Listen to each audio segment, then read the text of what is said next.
En la pasada asamblea plenaria de comienzos de noviembre expuse ante mis hermanos obispos algunas ideas sobre los próximos desafíos que enfrenta nuestra Iglesia Católica en este tiempo, basado un poco en estos años de experiencia como presidente de la Conferencia Episcopal.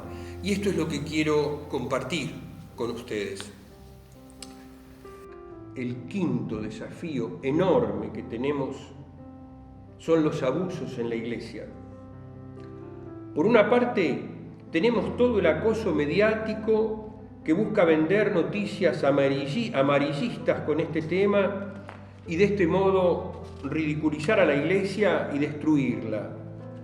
Pero por otro lado, no debemos ceder a ningún tipo de encubrimiento y tenemos que ser firmes en esta determinación. Muchas veces, al hablar de este tema, surge en nosotros los obispos una reacción defensiva que es comprensible porque nosotros los obispos en estas situaciones llevamos una verdadera cruz que posiblemente sea la más grande. Sin embargo, debemos proteger en primer lugar a las víctimas y reconocer que si bien hay algunas denuncias falsas, la inmensa mayoría de las denuncias son verdaderas y esto debe preocuparnos, ocuparnos e invitarnos a profundizar un saneamiento profundo de la estructura eclesial.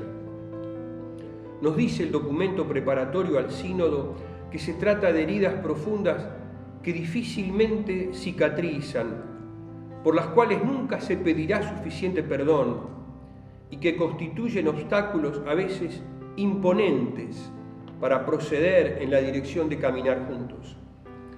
La Iglesia entera está llamada a confrontarse con el peso de una cultura impregnada de clericalismo, heredada de su historia y de formas de ejercicio de la autoridad en las que se insertan los diversos tipos de abusos de poder, económicos, de conciencia y sexuales que favorecen la impunidad. Estamos llamados a erradicar este modelo cultural desde la formación en nuestros seminarios. El sexto gran desafío que nos encontramos es la ideología de género.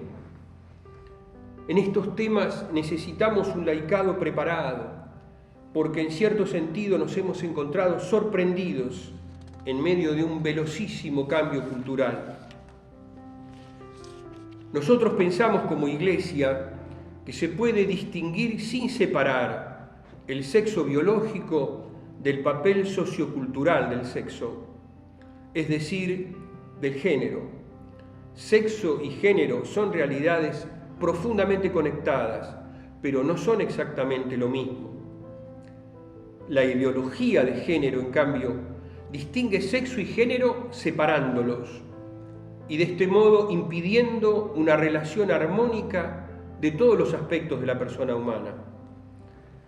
Es preciso mirar la sociedad teniendo en cuenta los roles, las representaciones, los derechos y los deberes de las personas de acuerdo a su género. Por eso nosotros preferimos adoptar una perspectiva de género. Es decir, mirar la sociedad teniendo en cuenta esto.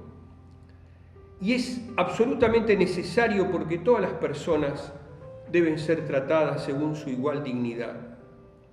No podemos negar, por ejemplo, que nuestra historia lleva huellas de una historia patriarcal en la que no se ha reconocido en la práctica la igual dignidad de varones y mujeres.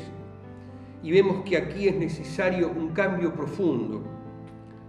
La ideología de género, en cambio, piensa el género como una realidad fluida y autoconstruida, independientemente de la biología, por lo que la identidad propia podría diseñarse de acuerdo al deseo autónomo de cada persona. No estamos de acuerdo. Nos preocupa que se pretenda imponer la ideología de género a todos los proyectos educativos, desconociendo la libertad que asiste a los padres y a las instituciones educativas de educar de acuerdo a sus idearios propios.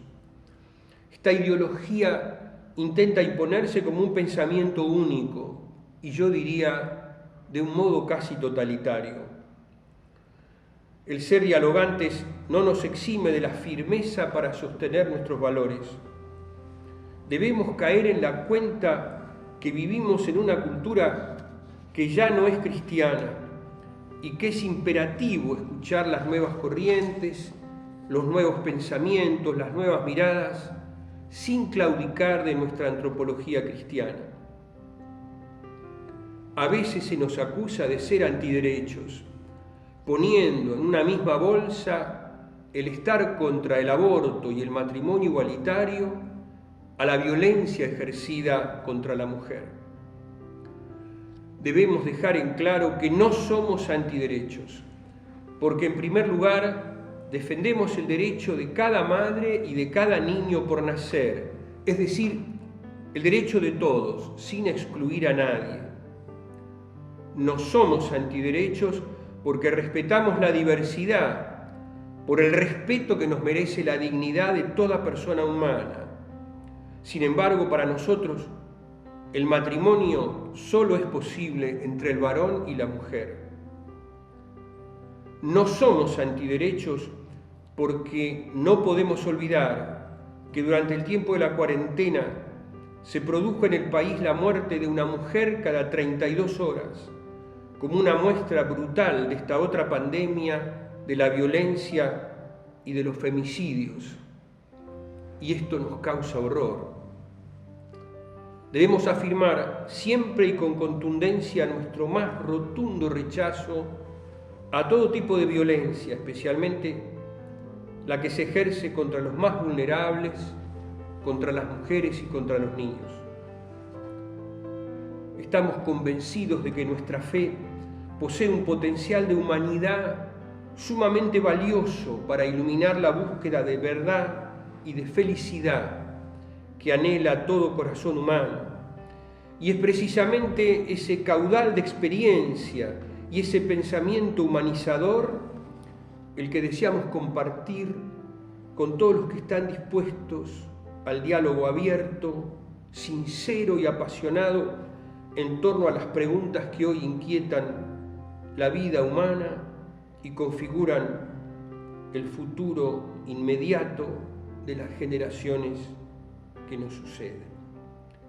Muchas gracias.